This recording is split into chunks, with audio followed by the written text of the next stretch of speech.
Danielle Carter had been warned. Her grandmother, a fire-hearted woman from Harlem, used to say, "Marry a man and you marry his family. Make sure you can live with all their ghosts." Danielle hadn't listened. She met Aaron Carter in graduate school at Emory University. He was a public health major with a dimpled smile and the kind of soft voice that made hard things easier to hear. They fell fast. He was good to her. He saw her. But she hadn't realized, not truly, that his mother, Evelyn Carter, would see her as a threat, not a daughter-in-law. Evelyn was all about the money and smiled like Southern women do, warm on the outside, blades underneath. When Aaron brought Danielle home for the first time, Evelyn didn't flinch. That was the scariest part. She was gracious, polite, and cool as polished silver. She complimented Danielle's hair, her education, her strength of character. But behind every word was a twist. "You must be very independent. That's good. My Aaron needs someone who won't cling. You're very articulate. Impressive. I suppose love is more important than tradition these days, isn't it?" Aaron saw none of it. He adored his mother and insisted she just needed time. They married anyway. Small ceremony. No drama. But the war began in whispers and passive moves. At first, it was harmless. Evelyn accidentally gifted Danielle face cream with skin lighteners. She booked a family photo shoot and told Danielle to wear pastels, then handed her an ivory dress at the last minute. She made sure Danielle always looked like the outsider. But the real cruelty began when Danielle and Aaron decided to start a family. Month after month passed with no success. Danielle saw a specialist, track cycles, ate clean. Evelyn suggested, maybe it's just not meant to be. Then came the herbal teas. Evelyn insisted on bringing homemade fertility blends, supposedly passed down from her side of the family. Danielle found them bitter, metallic. She began vomiting after drinking them. One day, curious, she took the dried herbs to Tamika, her best friend, who worked in a pharmacy lab. A week later, Tamika called, furious. "Danny, those herbs had pennyroyal and black cohosh. That's not fertility tea. That's the stuff people use to take to end pregnancies." Danielle was quiet for a long time. Then, "I'm going to give her what she deserves." Danielle stopped the tea, switched her doctor, found a fertility specialist who looked at her file and raised an eyebrow. "Who prescribed Depo-Provera shots? There's no record of you requesting that.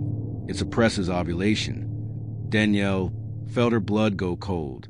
Evelyn had connections in private clinics. Danielle had trusted the family Dr. Evelyn suggested. A friend of hers, of course. She played along for 6 more months. She acted defeated. She let Evelyn think she'd won. Then Danielle got pregnant, without anyone knowing. She kept it secret until the 2nd trimester, then casually announced it during Sunday dinner. Evelyn dropped her wine glass. "I didn't think," she whispered. Danielle smiled. "Neither did I, miracle, huh?" The pregnancy was healthy. The baby was active, and Evelyn was determined to regain control. She showed up with nursery decorations, insisted on choosing names, pressured Danielle to let her stay in the house for the final month. Danielle pretended to relent, but every visit, every word, every intrusion was cataloged, recorded. She was building a case. A mosaic of slow, Southern-baked cruelty. After the birth of her daughter, Amara, Danielle went quiet. Then, a week later, Evelyn received a thick envelope in the mail, medical records from the private clinic with her forged signature, audio recordings from a bug Danielle planted during tea time, a full report sent anonymously to the Georgia Medical Board. Then came the restraining order. Evelyn tried to fight it, but it was ironclad. She blamed Danielle, claimed it was all a misunderstanding, but the damage was done. Her reputation was shredded in her social circles. Her clinic was suspended pending a fraud investigation. Her home, once full of garden parties and whispered gossip, was now quiet. Danielle never responded to Evelyn's desperate texts. She never answered her calls.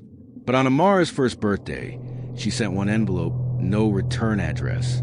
Inside was a photo, Danielle, Aaron, and baby Amara. On the back, Danielle had written, You tried to erase me.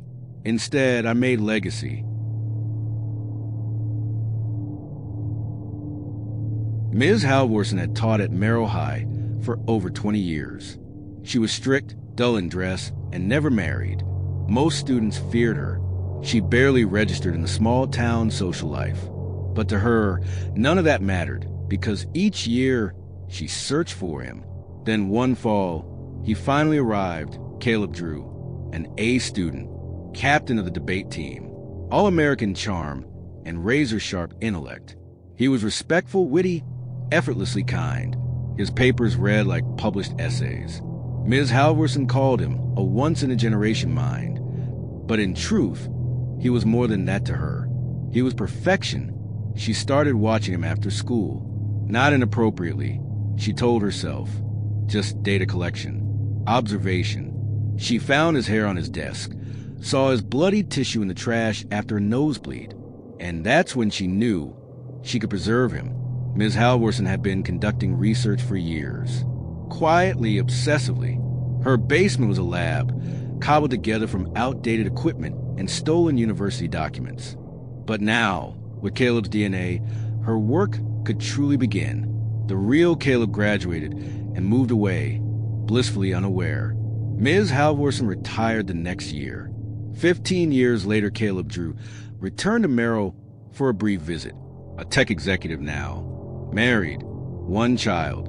He hadn't thought of Ms. Halvorsen in years. Driving through the sleepy town, he felt a strange nostalgia. But as he stopped at a red light near Merrill Middle School, he saw himself walking across the street. A teenage boy. Same posture. Same hair. Same face. Caleb froze. He got out of the car. The boy turned, made brief eye contact, and smirked, then vanished into the crowd. Caleb asked the school staff, demanded names. They told him the boy's name was Colin Hawthorne, a quiet, brilliant student. No known parents. Fostered. Came out of nowhere. Caleb couldn't sleep that night. The next day, he followed Colin after school. The boy led him, knowingly, to an old house at the edge of town.